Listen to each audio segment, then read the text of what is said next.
Most people think working nights at a hotel is boring. They picture me at the front desk, sipping coffee, scrolling my phone while the world sleeps. And sometimes, yeah, it's like that. Empty hallways, the hum of the ice machine, the occasional drunk guest stumbling in too late. But boredom isn't what keeps you awake. It's the silence. Long enough, deep enough, and silence starts to feel alive. It starts filling in the gaps, whispering that maybe you're not as alone as you think. I've been a night security guard at the Marlowe Inn for 5 years. A mid-range hotel, 90 rooms, just off the interstate. Business travelers, families on road trips, the occasional trucker. Nothing glamorous. But I like the routine. Patrol the halls, check the cameras, keep things running until daylight. That night started like any other. Midnight, shift change. I grabbed the logbook from the day guy. Nothing unusual reported. We joked about the coffee being strong enough to dissolve a spoon. Then he left, and the lobby was mine. The first few hours went by easy. A couple checked in late, some kids made too much noise on the third floor, and I had to remind them it was after hours. Nothing major. By 2 a.m., the place was quiet. I sat at the desk, flipping through the camera feeds. 12 monitors covering every hallway, the stairwells, lobby, and parking lot. All empty. Just a low buzz of static.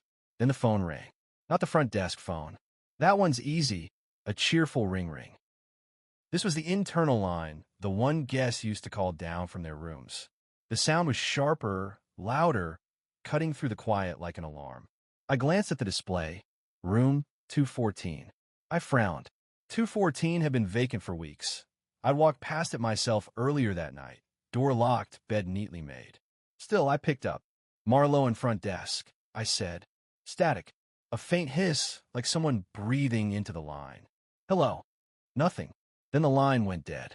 I hung up, staring at the monitor that showed the second-floor hallway. Empty. Doors closed, lights steady. I told myself it was a glitch. Phones get crossed. Wires get weird. No big deal. But 5 minutes later, it rang again. Same line. Same room. This time, when I answered, a voice whispered just one word. Stay. Then silence. My stomach tightened the moment the line went dead. I stared at the handset in my hand like it might explain itself. Stay. Just that one word, low and deliberate. Not a prankster's laugh, not a drunk guest rambling. A whisper, measured like someone standing right beside me. I checked the system again. Room 214 was still logged as vacant. The last housekeeping note in the logbook said deep clean completed. Room closed until next month. No guest had a key. No one should have been in there. I grabbed my flashlight and a master key card, my heart thudding harder than I wanted to admit. The elevator groaned as I rode up to the second floor. The hallway lights buzzed faintly overhead, casting long shadows. Every door was shut tight, numbers glinting in the dim glow. When I reached 214, I paused. The door looked normal, brass handle, lock light steady red. I slid the card. Green. The latch clicked. I pushed the door open slowly, sweeping the beam across the room. It was pristine. Bedspread crisp, corners tucked. Nightstand clean, Bible in the drawer. TV dark, bathroom light off. Nothing out of place. Still, the air felt heavy, stale, like no one had breathed in there for a long time. I stepped in farther, letting the door ease shut behind me. The silence pressed in. For a second, I thought I heard something, the faint hum of static like the noise on the phone line. I traced it to the desk. The phone sat there, beige plastic, handset resting neatly in place. No light blinking. No sign of a call. I picked it up anyway. Deadline. I was about to hang up when, faintly, I heard it again. Not through the receiver, behind me. Stay. I spun, flashlight jerking across the room. Empty. Shadows stretched from the lamp, the bed, the curtains drawn tight. My pulse slammed in my ears. I backed out, pulling the door shut harder than I meant to. My hands were slick on the key card as I slid it back into my pocket. Back at the desk, I pulled up the hallway camera feed for the second floor. The doors stood in a neat line. But 214, the door I just locked myself, was slightly ajar. I leaned closer, squinting. And right then, it swung wider, inch by inch, until it was yawning open onto the dark room. No one walked out. The phone beside me rang again.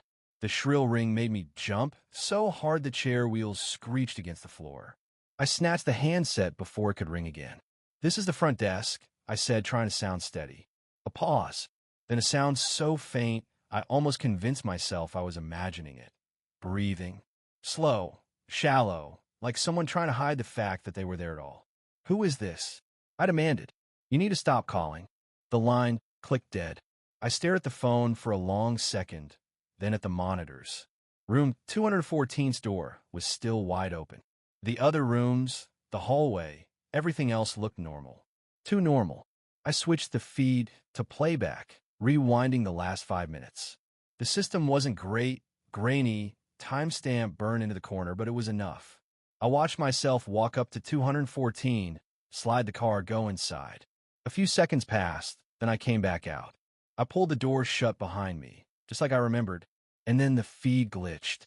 For less than a second, static fuzzed across the screen. When the image returned, the door to 214 was cracked open. Same angle I'd seen live. I rewound again, watching frame by frame. There was no hand on the knob, no shadow in the gap, no sign of movement at all. One frame, door closed. Next frame, door open. I leaned back, rubbing a hand over my face. Maybe it was a wiring issue. Maybe. But the timing of the calls, that word whispered, my gut said otherwise. The phone rang again. Not the desk phone. My cell. I pulled it from my pocket. Caller ID. No number. My mouth went dry. I answered anyway. A faint hiss then. "Why didn't you stay?" My stomach dropped. "Who is this?" Silence. Then the line clicked off. I sat there, cell phone still pressed to my ear, every hair on my arms standing on end. I went back to the monitors, flipping through each floor, each angle. All still, all quiet, until I landed on the feed for the lobby. There, in the far corner by the vending machines, was a figure. Tall, motionless, head turned toward the camera. I blinked, leaned closer. The resolution was terrible, but looked like a man in a dark jacket, hood pulled low. I glanced up from the screen, heart hammering. The lobby itself was empty. While I looked back at the monitor, the figure was gone. I told myself it had to be a glitch. Cameras freeze, pixels distort, shadows turn into people if you stare too long. That's what I repeated as I strapped on my flashlight and clipped the radio to my belt. But deep down, I knew I wasn't imagining this. The lobby was silent when I stepped out from behind the desk.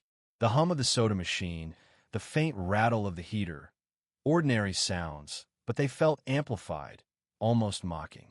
My boots echoed against the tile as I crossed to the vending machines. Nothing. No figure, no footprints on the freshly mopped floor.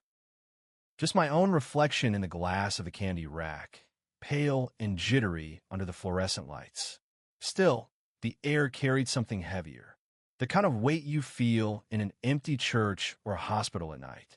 A presence you can't name, but can't deny. I made my way to the stairwell, deciding to sweep the second floor again. Each step creaked as I climbed, my flashlight beam cutting sharp lines across peeling paint and faded carpet. By the time I reached 214, my throat was dry. The door was still ajar. I pushed it open with the edge of my boot, flashlight sweeping inside. The room looked the same as before. Neat, untouched, the phone on the desk. But now the bedspread was slightly rumpled, like someone had sat there. I stepped in, forcing myself to keep calm. "Hotel security," I called. "If someone's in here, you need to come out now." Silence. I edged closer to the desk. The phone's message light blinked faintly. I knew for a fact it hadn't been lit earlier. I picked up the receiver. There was no dial tone, just breathing. Not faint, not hidden, full, heavy, deliberate. Right in my ear. I dropped the phone like it burned. It hit the carpet with a dull thud. My flashlight flickered, dimming for a heartbeat before snapping back. And that's when I heard it. A knock. 3 slow raps on the wall behind me. I spun, light cutting across peeling wallpaper. Nothing. Another knock, this time on the opposite wall. I twisted again. Empty. My skin prickled. The knocks weren't random. They were moving, circling the room, closing in. I backed toward the door, fumbling for the knob, when the radio on my belt crackled. But it wasn't dispatch. It was the same voice from the phone, distorted and low. You should have stayed. The radio hissed, then went silent. The room was still. Too still. I bolted into the hallway, slamming the door shut behind me. My chest heaved, breath ragged. I sprinted back to the stairwell, gripping the railing so tight my knuckles ached. But as I reached the lobby again, something made me freeze. On the monitor behind the desk, the feed for the second floor glowed. Room 214's door was open wide, and in the doorway, standing perfectly still, was a figure. The figure on the monitor didn't move, just stood there in the doorway of 214, head slightly tilted as if watching the lens. The feed was grainy, but the stillness of it was worse than motion. It was waiting. I stared so long my eyes watered. Then, as if on cue, the phone at the desk rang again. Internal line. Room 214. I didn't answer. Couldn't. My hand hovered over the receiver, but I let it ring, each shrill chime bouncing off the empty lobby like hammer blows. Finally, it stopped. When I looked back at the monitor, the figure was gone. I forced myself to breathe, dragging air into my lungs. My whole body buzzed with adrenaline. I thought about leaving, walking straight out the glass doors, never coming back. But the idea of the hotel empty, unguarded, with that thing roaming the halls, no. I had to finish my shift, so I sat at the desk. Hours crawled by. 3 o'clock, 4 o'clock. Nothing. Just silence. At 4:17, movement flickered on the second floor feed again. Room 214. The door still wide. And inside, just for a split second before the static swallowed the frame, the bedspread shifted, as if someone invisible sat down, smoothing the sheets. The camera glitched. When it came back, the door was closed. I didn't move until daylight. When housekeeping came in that morning, I handed over the logbook with shaking hands. I thought about writing it all down, the calls, the whispers, the figure. But what would that do? They'd think I was overtired, losing it. So I just wrote, "Quiet night. No incidents." Later, when I checked the playback again, every file from between 2 o'clock and 4:30 a.m. was gone. Just black screens, as if nothing had happened. But know what I saw? And every time I walk past room 214 now, I feel it watching me, waiting. Thanks for listening. That's how this story ended, with silence, missing footage, and a room that refuses to stay empty. Have you ever worked a night shift where something didn't add up? Drop your story in the comments. Someone out there needs to hear it. And if this one made you glance over your shoulder, don't forget to like and subscribe. More real stories, raw, haunting, and unforgettable, are coming soon.